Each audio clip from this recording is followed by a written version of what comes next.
Yun mga boss, meron tayong pang-vlog na bago dito na siguradong maganda, hindi masyadong mahal at sasabay sa mga matataas na action cam. Ito yung Akaso Brave 4 Pro. Kita nyo naman oh. Makikita nyo lang yan sa mga mamahaling mga GoPro at saka sa DJI, yung dual screen, yung may screen pa sa harapan. Kasi para kita mo yung pag nagbablog ka. Bihira lang may mga ganyang feature sa action cam. Dito ka lang makakakuha sa Brave 4 at Brave 4 Pro. Etong Brave 4 Pro mas pinaganda to ngayon. O, buksan na lang natin para makita nyo na yung yung mga nilalaman. Yan oh, may stabilization pa. Tingnan na natin, buksan na natin para makita nyo na agad yung laman. Kasi itong ganito, hindi siya masyadong mahal. Tingnan nyo na lang dyan sa Shopee nyo or sa kung saan kayo pwedeng mag-search ng price nito. Iba-iba kasi yung price eh. Iba dito sa Saudi, iba dyan sa Pilipinas.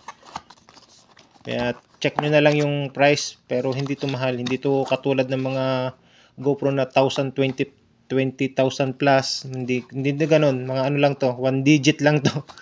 1 digit. O yan. Quick start guide na hindi binabasa. Yan ang unang laman. Yan ang unang laman ng ating Brave 4. Ito. Case. Ang daming laman. Punong-puno oh. Isa-isahan nga natin dito yan. Strap. Charger. Charger ng dalawang battery. Micro. Ang charger, hindi type C. Ano to? Strap. Mga mount. Mga lagayan siya kung saan siya pwedeng ilagay. Ito yung parang pinaka-screw. Pinaka-screw. Ito ay micro charger para dito. Yun. Dami laman. Yan, mga pang helmet. Ano to? Ito, mga dalawang ganitong lagay ng pang helmet, pang dinidikit. Adhesive. Ito naman ay yung clip. Clip naman to. Ito yung pamalit dito sa sa ito. Pag nabasag kung sakali sa waterproof case nya. Yan.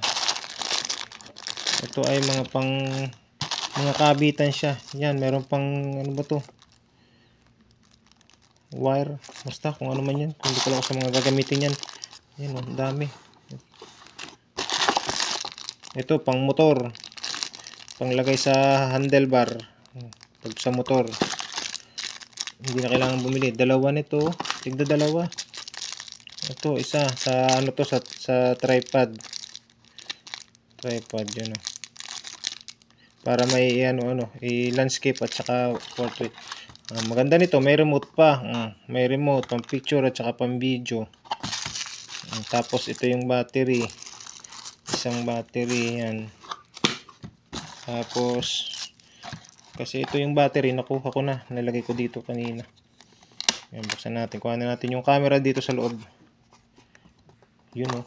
Itong waterproof case na to ay pwede siya hanggang 40 meter. Yan, 131 feet ang pwede niyang ilubog sa tubig. Ganun kalalim. 131 feet. So yan oh. Kitang-kita naman yan yung mga laman oh. Nailabas na natin yung mga laman. Yan. Diretso na tayo dito sa camera. Ito na yung camera niya oh. Ang cute lang oh. Parang posporo lang ng parang kahon ng posporo. Ganun kalaki lang siya. Kahon ng posporo. Yan oh.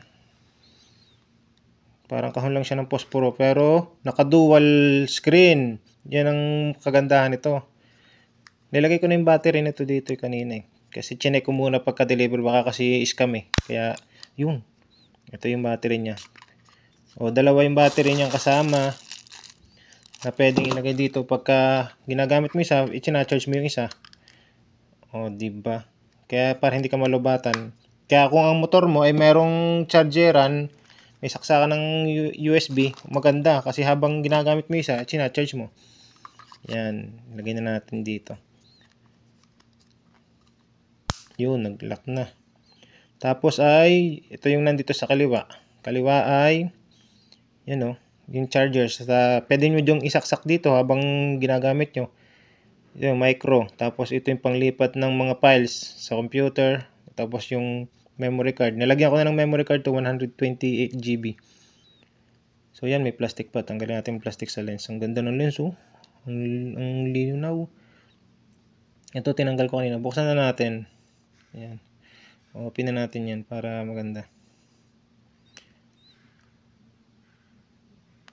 Yun oh, napakadali lang gamitin oh. Akaso Brave 4 Pro. Oh, napakalinaw oh. Kita nyo naman kung gaano kalinaw ng camera. Yan. Para gumana, i-ano nyo lang to dito. May letter M dito sa kabila. Letter M at saka yung arrow ng down. Arrow ng down at saka yan o M. Yan. Tapos dito yung bukas ng sa taas yung okay. At saka ito yung pagka mag-ano ka. Yan o. Pag mag-video ka na, isang pindot lang. Yan. Nagre-record na siya. Tapos pag ipopost mo ulit, isang pindot lang ulit yun. Magse-save na siya. Yan o. Tanin nyo. Yun o. Tapos dito lang pipindutin. Kung ipi-play nyo yung binidyo nyo. Yun o. Nagpe-play na siya. Tapos ano, kung gusto nyo ibalik nyo dito. Yun o. Wala. Diba? Balik. Tapos kung gusto ninyong ano, gamitin tong ito para nakaharap sa inyo habang nagba-vlog kayo. Kasi ito pala ay hindi mo pwedeng ilipat na dito sa harapan pagka naka-play na yan oh. Kagaya yan oh, ipinilay ko na. Tapos pag ididiin dito sa M para lumipat sa likod. Hindi na siya yun oh, nagano ng parang time. Hindi siya pwedeng ilipat dito pag once na nagre-record na siya. Yun, kailangan kung ano mag-decide ka na kung alin ang gagamitin mong screen, itong nakaharap sa iyo o itong nakaharap dito sa ano. Yan, kasi pag yan nagre-record na siya. Yan, hindi na siya nagre-record. Tapos pwede ko na siyang ilipat sa ano, sa front. Ididiin mo lang 'yon, press mo. Tapos lilipat na siya diyan. Hello. Yan oh, lumipat na siya. Hello. O, 'di ba kita nyo? Para pag nagba-vlog kayo, kita niyo yung framing kung pasok ba kayo sa ano o kung pasok pa ba kayo sa frame o hindi na. Kaya ito, iset nyo na agad oh. Nakaano na agad yan oh, 4K. 30 frame per second na yan. Naka 4K na yan. Nakaset na ng 4K. Oh, tapos pag ililipat mo, pagka ipi-play mo yan, isang pindot lang dito sa taas. Yan, nagre-record na yun oh, kasi nag-red na. Yun oh, nagre-record na yan. Hello, what's up, what's up? Yun oh, napakalinaw oh. Napakaganda, tapos napakagaan pa. Kitang-kita na ako. Tapos isang pindot lang ulit sa ibabaw pagka itatapusin mo na. Tapos lilipat mo na dito sa harapan. Pindutin mo lang tong M. Yan, lilipat na yun dito sa harapan. O, diba? Lumipat na siya. Basta hindi siya pwedeng ilipat na pagka nagpe-play na. Tapos tingnan natin dito yung ating mga ni-record. O, yun no. O, diba? Nagre-record na. Napakalinaw. Ayan o. So, pwede mo siyang delete na lang. Delete. Delete. Kung ayaw mo na dyan, deletein mo na lang. Up. Tapos pagka, ano, bubuksan mo yung, yan o, yung mic. I-check mo. Ito yung settings niya. Sa resolution, meron siyang 40k 30 frame per second. Tapos may 2.7 30k din. Tapos may 1080p 120 frame per second. 1080p 60. 1080 by 30. 720 by 240. Yan, pababa na resolution yan. Pero sa akin ang ginagamit ko, dito na ako sa 4K. Yan, sa 4K. Okay na yan. Tapos, video mode. Slow motion. Kung gusto niyo slow motion, loop, record. Ito maganda. May stabilization pa yun. O, naka-open na yung stabilization. Image stabilization. Ito, stabilization. Yan. Para hindi siya magalaw pagka ginagamit nyo. Di ba napakalinaw? Angas. Ang itatagal pa ng battery nito, nasa 1,000 ano pa to? Ano bang ano nito? 1,000?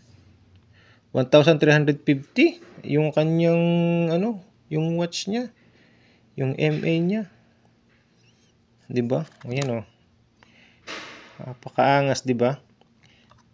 Yan, kaya kailangan pagka itutubog niyo pala to sa tubig, kailangan nakalagay ito kasi hindi siya hindi siya waterproof yata. Hindi nga siya waterproof pagka walang case nito ganito. Kaya lagi niyo tong iingatan para hindi mapasukan ng tubig.